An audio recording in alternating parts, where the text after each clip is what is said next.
Hello, welcome to graphing inverse trig functions. To get started on these, we're going to graph the sine, cosine, and tangent graphs below. And we're going to graph the sine function a little bit differently than what we normally do. We always start, of course, at 0 and we go to 2 pi. And we should remember that sine crosses the axis at pi, at 0, pi, and 2 pi. And of course, it's equal to 1 at pi over 2, negative 1 at 3 pi over 2. And so if we graph our sine graph, here it is. But let's graph in the opposite direction as well. Here's negative pi and negative 2 pi. And of course we know what that looks like. We're going to start, of course, just graphing off our sine function and our cosine functions. And if we look at our cosine function, also pretty easy. Going to 0 to 2 pi, it crosses at pi over 2 and at 3 pi over 2. And at pi, it's down here at negative 1. So it starts up here and up here. And of course, there's our cosine curve. Our tangent graph, also pretty easy to do. Now we've just got finished graphing these. Tangent has asymptotes at pi over 2's. Now if you notice I chose negative pi over 2. We'll talk about that in a second because we're going to do the same thing for sine here in just a little bit. Graphing tangent, of course, at 0 crosses. And remember, tangent's the one that goes up, cotangent goes down. And I want to ask myself a question. Are these three considered one-to-one? So let's remember what one-to-one means. It means not only does it pass the vertical line test, like all functions must, but it must pass the horizontal line test. And if you notice, sine and cosine both fail the horizontal line test, while tangent does pass it. So tangent is, and that is because it passes the horizontal line test, the HLT, whereas sine and cosine fail.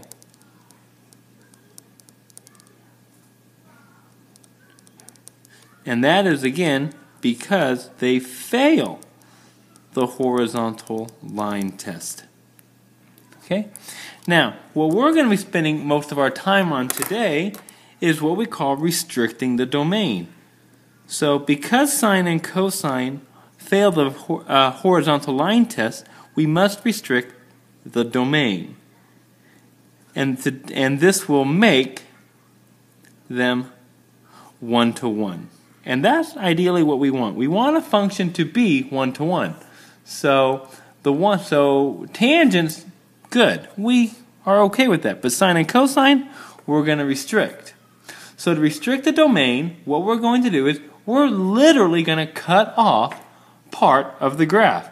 Now cosine's pretty easy. If I think about cosine, it starts up here at 1, goes all the way down to negative 1 before it repeats itself again. So you take a look. See, after negative 1, it starts to go back up. So what we do with cosine, we break it off at pi, and we just get rid of anything to the left. To the right. And we stop at 0. So for cosine, we're going to restrict the domain from 0 to pi. So to make it one-to-one, we make the domain 0 to pi. Now, sine's a little bit trickier. Now, sine, if we start at 0, it goes up and then it goes down. But notice, it hasn't quite repeated everything yet because it still has this whole bottom part here. So what we want is one whole part where all the y's are given values. See, if I only go from 0 to pi for sine, we're only going from 0 to 1 in our y values. We haven't included anything from 0 to negative 1. So when we restrict the domain, I could start at pi over 2 and go to 3 pi over 2. That'll include all my y's. But that seems kind of weird because we normally like to include the negative. So what we do for sine instead, this is going to be the weird part, we're going to start at negative pi over 2. Now remember, negative pi over 2 puts us in the fourth quadrant. That's kind of hard to read there. negative pi over 2. And we're going to go from negative pi over 2 to 1 here. So we restrict it from negative pi over 2 to positive pi over 2. And we get rid of all the rest. So for sine, to make sine 1 to 1, for sine, we make the domain negative pi over 2 to positive pi over 2. And we're going to talk about that again in just a few moments. Now tangent, already 1 to 1. Don't mess with it. We're good, 1 to 1. So we're good with that. So what we're going to do is we're going to restrict the sine and cosine graphs. This is so we can graph their inverses. Because remember, for the inverses, we switch the x and y values. And of course, this is what it says right here. If a function's not 1 to 1, we restrict their domains. This will make the inverses, and that's important for today, be a function. Because if I didn't, we wouldn't have inverses that are functions. So what we're going to do is just basically cut off all these little extra little parts here and only focus on these parts, the little parts. Alright, so when we graph it, how to find the inverse of a trig function, and that's what we're going to talk about today. To graph the inverse of a trig function, we're going to find one. The first one we'll start with is, of course, the sine curve. Now, when I graph the restricted domain, we're only going to sketch the restricted domain. So for sine, remember, we just restricted from negative pi over 2 to pi over 2. And it goes from negative 1 to 1. And sine starts down here, ends up here, crosses 0. Sine looks like this. This is my sine curve when we restrict it. Now the inverse, we say it's one of two things. One, we say it's inverse sine of x. And that little symbol right there means, of course, an inverse. Or we have a new phrase for you, arc sine. Like your arch enemy. I'm just teasing. Arc sine. Now, the domain of the inverses. Now, for the domain and range, we're only going to talk about of the inverses. Okay? The domain for sine's inverse is the range for sine. So remember, the range went from negative 1 to 1. So the domain for inverse sine is going to be from negative 1 to 1. The domain for sine is negative pi over 2 to positive pi over 2. And that becomes the range for the inverse function. Like so. Cosine, same idea.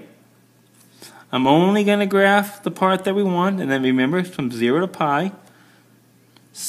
And remember, we start at 1, goes to negative 1. It crosses at pi over 2. And I'm only going to graph the part that would make it 1 to 1. And that was this part. Remember, if looking back at your graph, way up here, that's the part we're graphing. This little slide right here. Go, ready? We're only going to graph that part. We're not going to do the parts that go back up. We only want the part that makes it 1 to 1. So it passes that horizontal line test. Now, of course, the inverse here is either cosine inverse or arc cosine. And you can hear it called both. Its domain, same thing as sine, negative 1 to 1, because the y values go from 1 to 1 on the function, so its inverses go from negative 1 to 1. The range, remember the domain, the x values go from 0 to pi, so the range, we switch them, go from 0 to pi. And for tangent, remember tangents, we're lucky, we like tangent because it's already 1 to 1. Okay, there's my tangent graph. Of course, its inverse, we call it tangent inverse of x, or the arc tangent of x. And its domain, be very careful, remember the domain here, be careful with this one, the domain, remember the range for the function goes from negative infinity to positive infinity. That becomes the domain, negative infinity to positive infinity. While the range goes from negative pi over 2 to pi over 2. I always tell students, one, tangent has no life on its own. It's always going to follow cosine, basically. So if you notice that. Now, notice we found the domain and ranges for the inverse functions. We switched the functions domain and range. This comes from Algebra 2. You did that in Algebra 2. when you first learned to find the inverse, switch your x and y's. Next, we're going to graph the functions of the inverses, and we're going to take a look at a few examples, okay? And that's going to be in part 2, so make sure you watch part 2. Thank you.